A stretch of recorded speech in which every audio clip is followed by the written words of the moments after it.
大学刚毕业的时候，我脑子被驴踢了，学人家骑车去西藏，人家都是从成都出发，结果我不懂看地图，是从上海开始走的，然后路上不是中暑就是爆胎，屁股也痛得要命，骑了4天才刚出上海，连100公里都没骑到。为了保住颜面，我搭了个车直接到南京去见一起骑行的队友。见到队友，我谎称只用了2天的时间就从上海骑到南京了，大家对我一顿赞赏。要是他们知道我的真实水平是4天才骑了80多公里，后面的200多公里是搭车过来的，不知道会不会打死我。这时我发现车队里面竟然还有老年人，还有几个妹子，不由得松了一口气，感觉这个车队实力一般般嘛。这几个大爷目测的有60多了吧，速度肯定快不了。于是我上前问道：“大爷，你这么大年龄了还来骑车，能坚持下来吗？”没想到大爷不屑地说：“前2年刚骑车环完中国，在家闲的没事过来玩玩。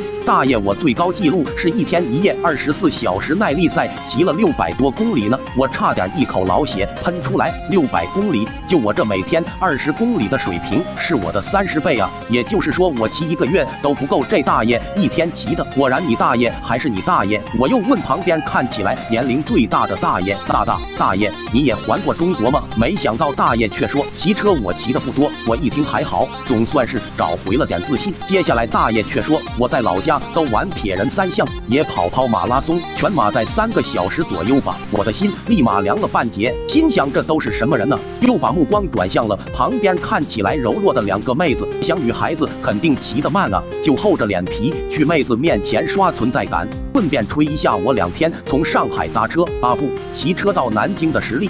结果这俩妹子说上个月刚骑完川藏线，虽然比不上旁边的大爷，但是1天骑个300来公里没问题，来车队纯粹就是骑着玩。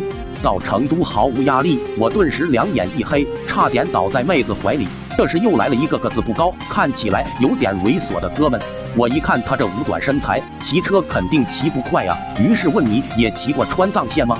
他说：“川藏线还真没骑过。”我想着总算遇到了一个跟我水平差不多的，可接下来他却说我的骑行经历不是太丰富，也就去年从北京出发，横跨亚欧大陆骑车去英国伦敦看了场奥运会，把伦敦奥委会都震惊了，把他们的照片印到了英国的公交车上，然后指着旁边的几个哥们说：“那边的几个更厉害，今年刚从非洲骑车回来，穿越了整个非洲大陆。”我一听顿时就想跑了，我加入的到底是个什么车队啊？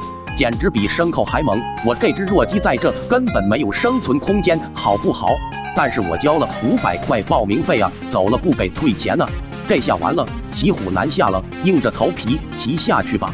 果然第2天刚一出发，我就悲剧了。我凭借我沙雕加拖油瓶的实力，硬生生的把整队人都给搞中暑了。欲知后事如何，下期精彩继续。